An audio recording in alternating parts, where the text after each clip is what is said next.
Sony Mobile reported its first profit in years back in April, and that's a solid indicator that the company is on the right track. Last year, I was pleasantly surprised with the Xperia 10 II. This phone quickly found its way to the list of the top best phones under $400, and for a good reason. It had a flagship-like features for such a crazy price. This year's model, the Xperia 10 III, bears a heavy burden of expectations upon itself. And it sort of lives up to these expectations. The design remains the same with a couple of refinements here and there. The phone is a tad more compact, the display is still very good and a joy to look at. The battery capacity has grown by a whopping 25%, making this phone a stamina monster. And the price is still good, €429 per £399. The 3.5mm audio jack lives on to see another day, and so does the micro SD card slot.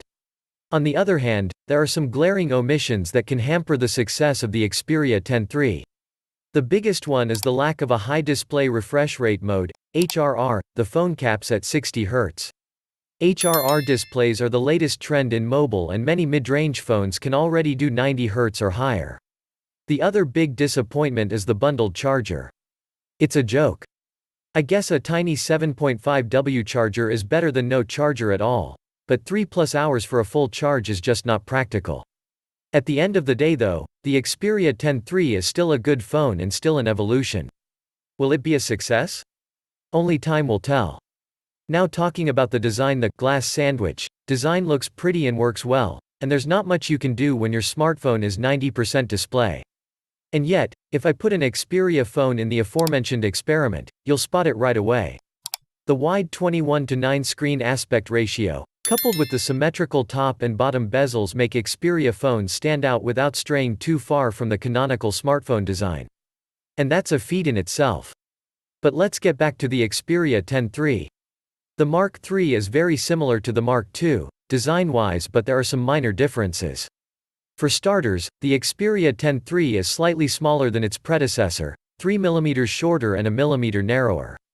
The speakerphone grille design has been tweaked, and now both the loudspeaker and the speakerphone are stylish crevices between the frame and the front glass.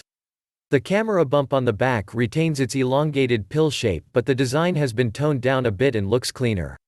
The front and back are Gorilla Glass 6 hugging a plastic frame between them. There's a volume rocker on the right and a capacitive fingerprint sensor just below it, doubling as a power button. Further down we find the dedicated Google Assistant button that's flushed with the frame and quite tiny. I'm not sure if anyone actually uses a physical camera shutter button would have been so much nicer, but it is what it is. The 3.5mm audio jack has survived for yet another generation and is placed on the top. The SIM tray is located on the left side of the frame, and you can use your fingernail to open the flap and take out the card. No pointy tools required. It's a hybrid dual SIM slot. You can use a micro SD card in place of the second SIM.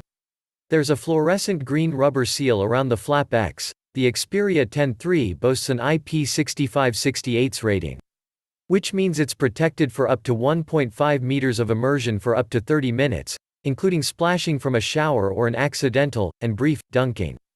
When it comes to the display, the Xperia 10 III features a 6-inch OLED HDR panel with a resolution of 1080 by 2520 and 479 ppi pixel density. The resulting image is quite sharp and clear, and during testing, we measured 581 nits of peak brightness in auto mode. The color accuracy of the panel is also fairly good. The average delta E number we were able to get was 2.75 in original mode.